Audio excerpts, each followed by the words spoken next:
Welcome to the Genius Factory. Enjoy the video. In this video, I will show how to make carrot pickle with vinegar easy method. Trim and peel carrots, then slice into matchsticks about 3–5 mm thick. Bring vinegar, water, salt, and sugar to a simmer and dissolve ingredients. Pack carrots and seasonings in hot sterilized jars, pour brine to cover, seal tightly, and cool undisturbed.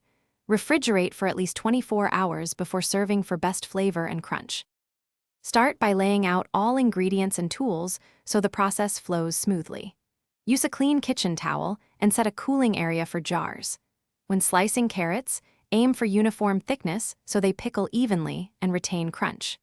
Heat the brine until salt and sugar fully dissolve to ensure consistent flavor throughout the batch. Label jars with contents and date so you know when to enjoy them. Work methodically. Pack aromatics into jars first, then add carrots and pour hot brine to cover. Leave a small headspace, wipe rims, and apply lids firmly but not overly tight.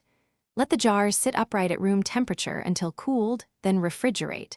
Chill for at least 1 day to let flavors meld, though 1 week develops deeper taste. Enjoy as a snack, on salads, or alongside sandwiches for a bright, tangy crunch. Thanks for watching. If you found this helpful, don't forget to like and subscribe.